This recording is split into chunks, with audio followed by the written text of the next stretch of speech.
make yourself more than just a man if you devote yourself to an ideal, and you become something else entirely.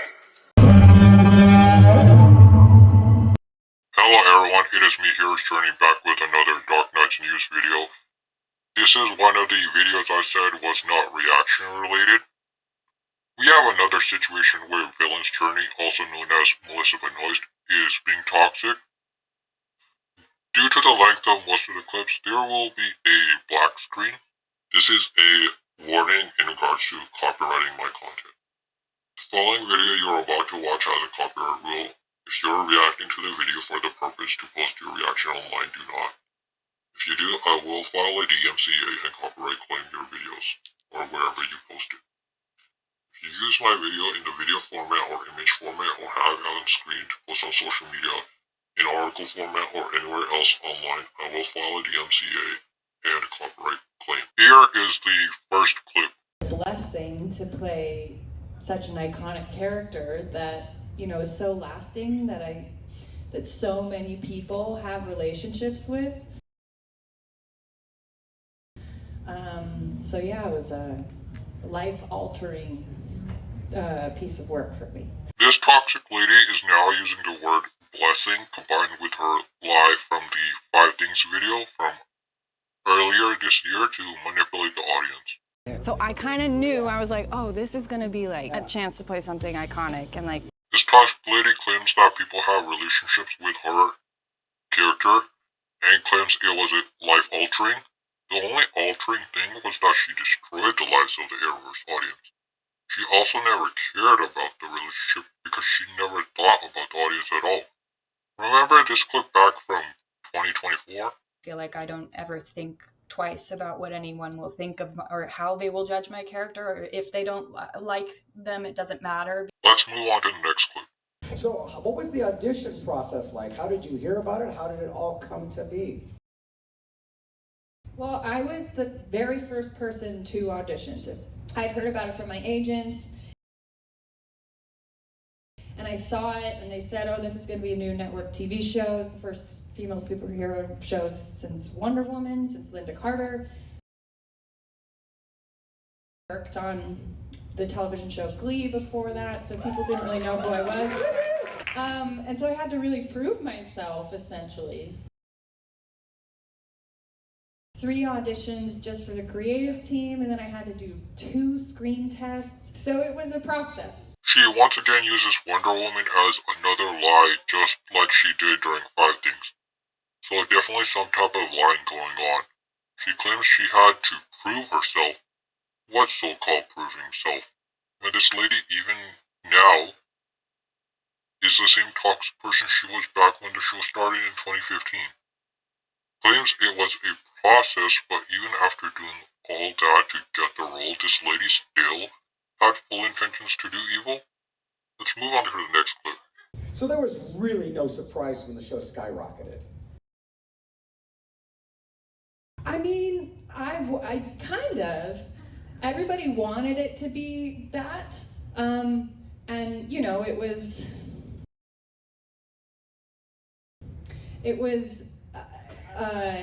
overwhelming, like, to see the push when we first aired.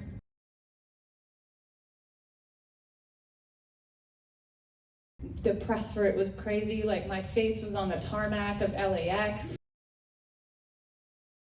The people behind the scenes probably weren't very surprised, but we were all really concerned, you know? It was a different time, and I was the first female superhero show in a really long time, and I don't think people really banked on it working.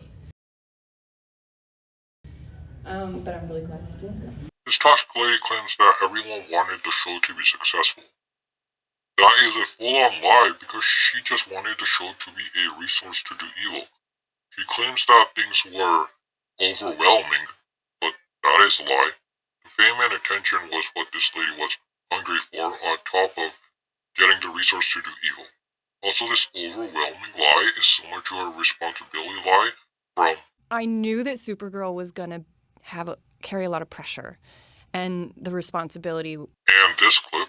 Especially with Supergirl because of how much responsibility that was for me. The only concern this lady had was for herself, not the audience, and the "it doesn't matter" clip is proof of that. Again, with the first female superhero show lie. How many times has this lady been using that lie since and before Five Things? The only reason she is glad to show work is because she got money and thousands of people to manipulate. Let's move on to the next clip. So, you've done some conventions, and any interesting fan interactions? I mean, with a superhero, I mean, you probably get a lot of interesting interactions. Probably a lot of kids, a lot of nice interactions with children, maybe? I would say, in my experience, that more than interesting, every interaction I've had, genuinely, including everybody that I got to meet today, is just so lovely, and like the love that everybody has for this canon and for DC and for superheroes and for this character and for the show. And my version of her is just so wonderful and lovely, and I am partial when I see a little girl or a young woman in a suit. It does remind me, like, the reason that I wanted to do it in the first place, and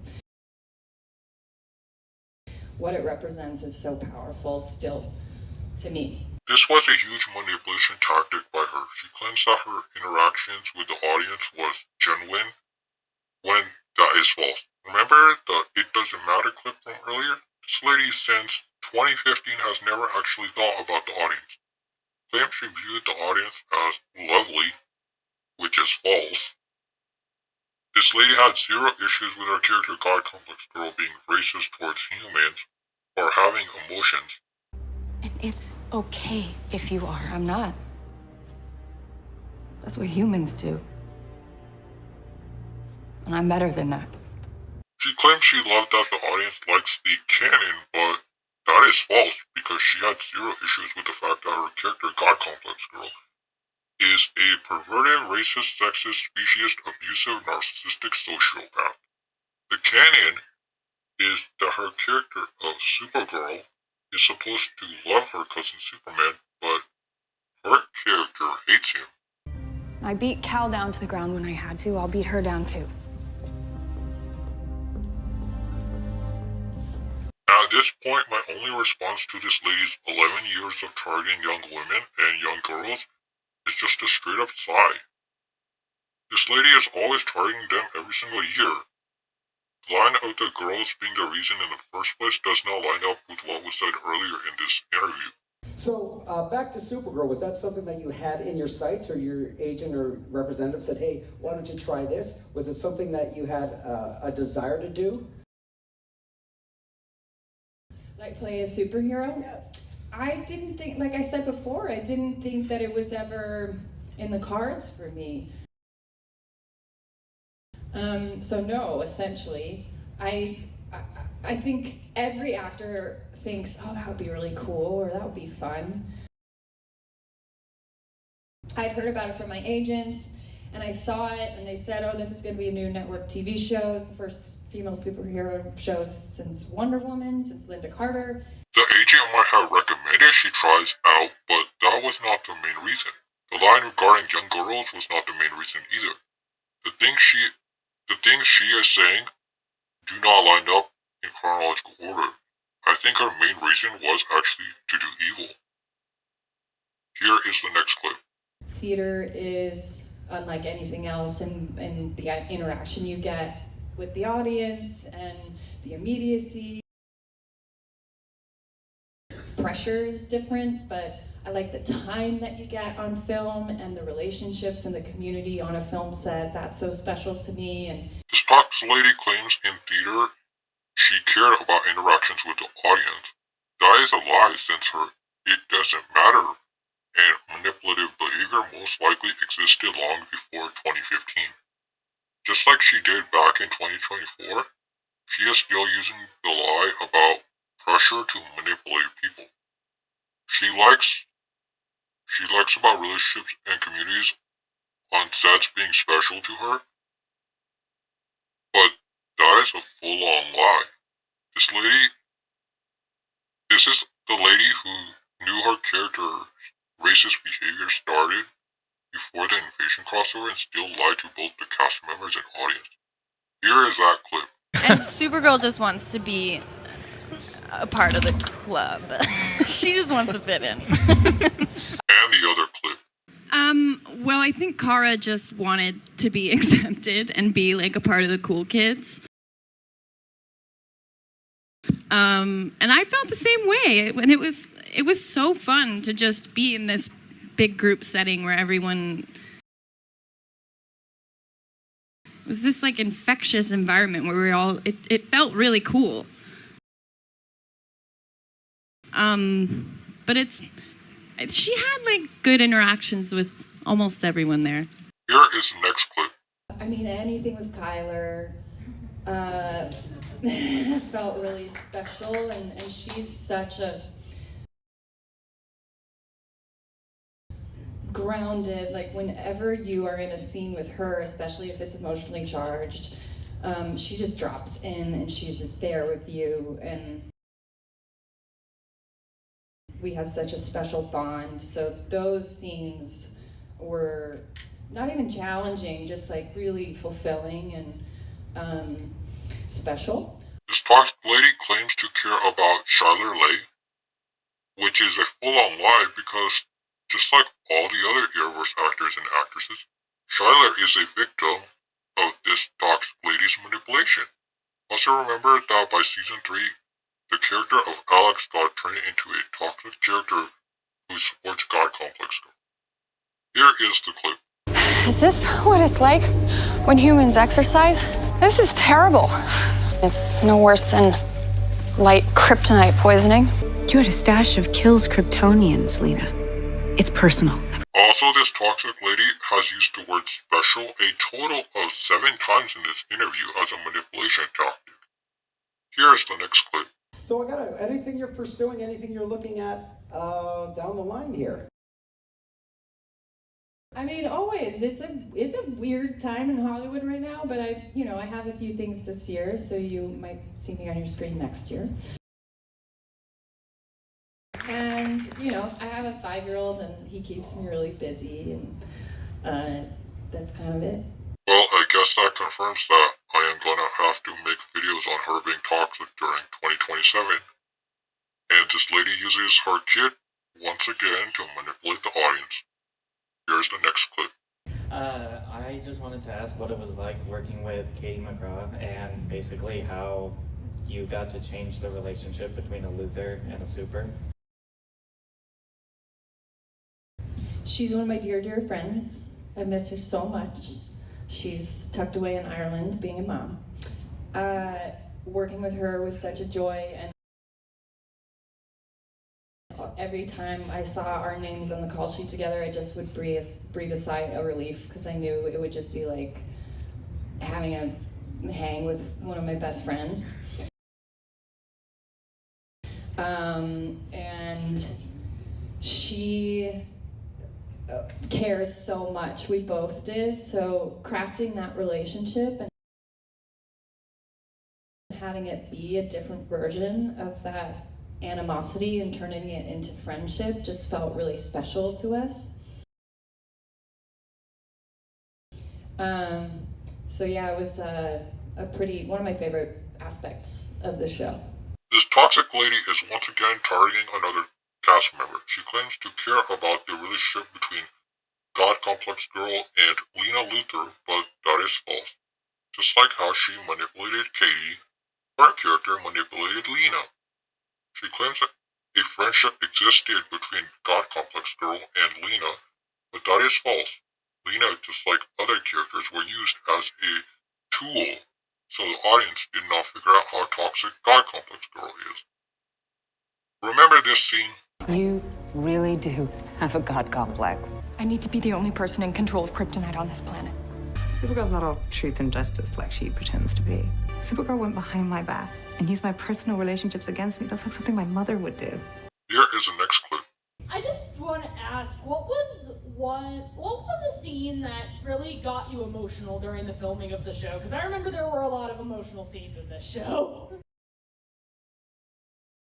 Yeah, I would say the first one that comes to mind is at the end of season 1 in the finale when I made the Hope speech. That felt really moving to me. This part regarding the speech is a full-on lie. I think this talks lady knew about the goal of season 1 was for her character to slowly become God Complex Girl. Because when season 2 starts, her character is already doing the toxic things that make her God Complex Girl. Here is the next clip. I agree. And I actually meet so many people, and Kyler and I both, especially when we do things like this together. In San Diego, we would meet so many people who were siblings that one of the siblings had been adopted, like Kara, and I think it was really a powerful story for a lot of people to see. We already know this lady would never agree with the audience due to her "it doesn't matter" mindset. I mentioned earlier the problems with her mentioning Charlotte Lay earlier. Here is the next clip. If you had one piece of advice to give for someone trying to get into like network television, what would it be? Just be yourself. Find your special sauce and really stick to it. Don't try to be anything that anybody tells you to be, because the cream rises to the top. And as long as you just keep moving, someone will see what makes you special. This lady is so toxic and evil that she should not be allowed to give advice to anyone. This lady claims just be yourself, but she has been manipulating her cast members and audience so they do not realize she is manipulating and using them. This lady claims something about sauce, but she views everyone around her as objects to manipulate and use. This lady claims not to be what others want you to be, but here's the thing. The cast members did not want her to be evil, but she is evil. The cream rising to the top is another lie from her because she gained money and power through manipulating and using people. The line at the end about someone seeing what makes someone special is another lie because cast members and audience have many special traits, but to her, they are just objects. Here's the next clip. Hi Melissa, big fan. I just wanted to know, did you have a favorite scene or moment in any of the crossovers or in the musical episode with Grant especially? We had a lot of fun doing the Super Friend number, just because Grant and I both are music theater dorks.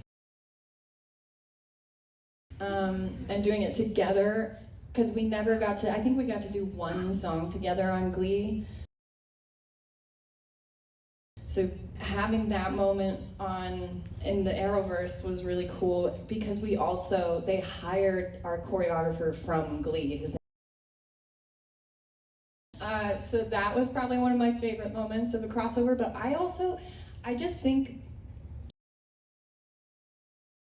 the crossovers were so crazy, and a lot of it feels like a fever dream because we were working nonstop all the time. Like, I don't know how they organized that schedule-wise, but any time that it was a big group of us, actually, you know what? You know what was so fun? Steven and Grant and I got to go to Chicago. Which one was that where they, I can't remember what it was called.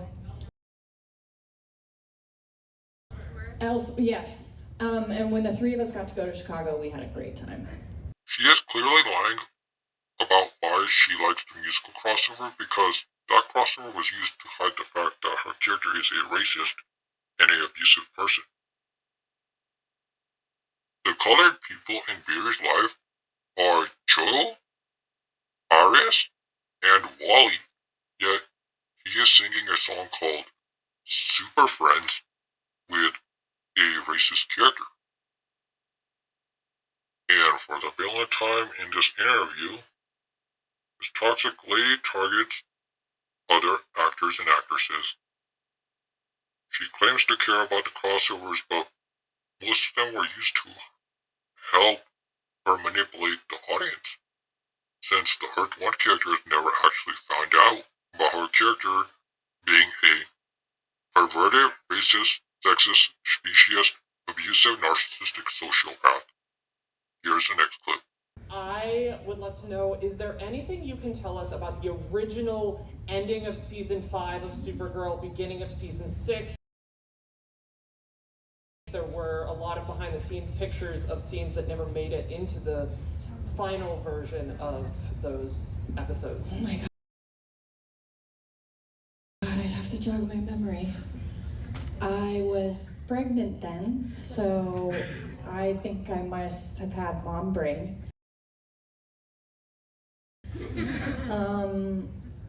Right, because that was when the pandemic happened, so we had to change a lot. Oh my god, I can't remember.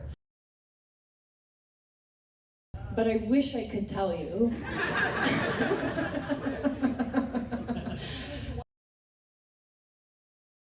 Here, I'm gonna text some people tonight, and will you be here tomorrow? Yeah, we'll be at the photo op. Okay, great. If I find out, I will tell you. I think we all know she is going to manipulate that audience member at that photo op thing. Here's the next clip. I was wondering, when you started the show, did they ever mention a plan to eventually bring Superman in? And when they did you know Tyler before? I knew Tyler before. I had known him for a couple years, and we were already friends. I knew that Greg had told me they wanted to eventually bring Superman. Greg had so many plans. Like, actually, Chris's first appearance, they were planning on hopefully having a Legion of Superheroes spin-off. Like, that was kind of in the mix. I know Greg, like, Superman was it for him. So I know they wanted to use Supergirl as kind of a vehicle. And Tyler was just so perfect. And it was very clear, like, from the second, when you meet him, which I'm sure some of you guys in this room have, he's just like salt of the earth, apple pot. He is Clark Kent. And it was so clear the second he walked on set, it was really that it was going to work. Another one where she is targeting another actor or actress. So this toxic lady has been manipulating Tyler Hoechlin since 2016. Here is the next clip. I was wondering if there are any storylines that you wish you got to do, or if there are any scrap storylines in Supergirl that you were kind of sad that you didn't get to do. I mean, people always ask me this, and I really don't have anything that I felt like I didn't get to do.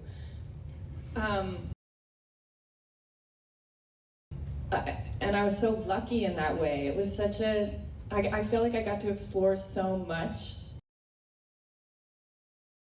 of the character, of that world, of her abilities, of her vulnerabilities. I wish, one of my favorite seasons that we did was season 4, and that was some of the subject matter I was the most proud of. So I wish we could have kept going in that direction. I loved when the show kind of got a little campier and like more Buffy.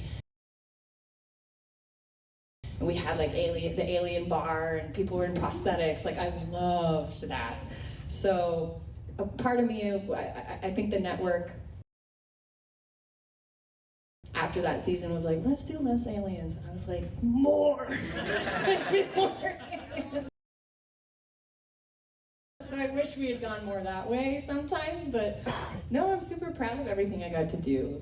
This toxic lady claims she got to explore so much of the character, which is a full-on lie, because the show never had the character Supergirl, even though that is what was promised to the audience in the title. The show had only God Complex Girl. The line regarding vulnerabilities is a lie, just like the rest of the lies in the clip, because the show was always projecting her character from the audience figuring out how toxic it is. So what so-called vulnerabilities?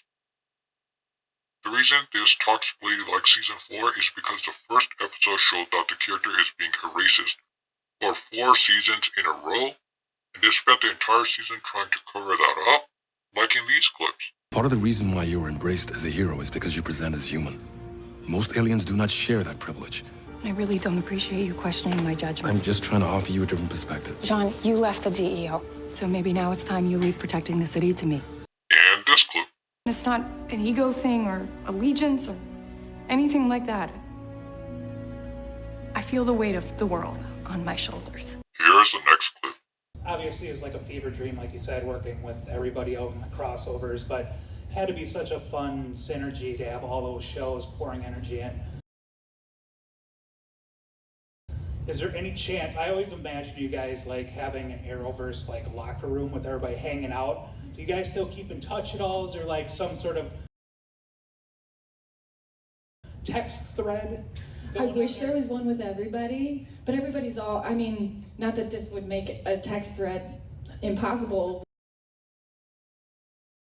We're all so spread out and all over the world, but I still keep in touch with a lot of people. And I know I was friends with Grant before we both did our shows, but I still see him, our kids play. I see Steven around LA. I mean, he's like running on the beach now. This toxic lady nods yes when the audience guy talks about crossover synergy. This is false. The show had no synergy in the crossovers because the crossovers helped her and her toxic character hide the fact that her character is a perverted, racist, sexist, speciesist, abusive, narcissistic sociopath. If a text thread existed, then this toxic lady would just use that to keep manipulating the other actors and actresses. So this toxic lady is still targeting other actors and actresses, including their kids. That is creepy on so many levels. Here's the final clip. Throughout your acting career, when it comes to emotional regulation in various scenes, whatever show it is, like, can you describe like the difficulties in the process that goes into emotional regulation on the spot? I guess the difficulties for me would be getting back to being regulated, especially when I'm putting myself or my nervous system in a state where I'm not. So like the more intense scenes. But like I was saying earlier when I said like it's different muscles to flex, oddly it starts to feel like a muscle to kind of, to me, to put, and I also like, I don't like talking about acting because I feel like I just can't articulate it. And I don't want to sound like, pretend like stupid or snobby. But it's such an instinctual thing. So yeah, I guess the hardest part to me is like getting back to square one and feeling centered and calm and like myself.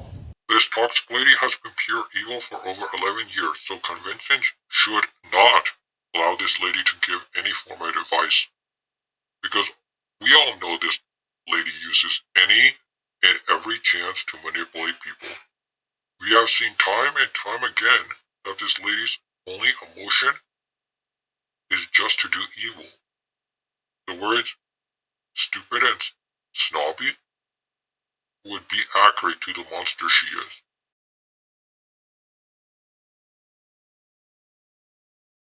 Talk Supergirl right off the bat. How would that change your life, not only as a actress, but in your personal life? Has that really been much of a catalyst? It changed absolutely everything, including the way I look at life and approach life. It was such a formative experience. It gave me my work ethic. It showed me how hard I could work and what I was capable of doing.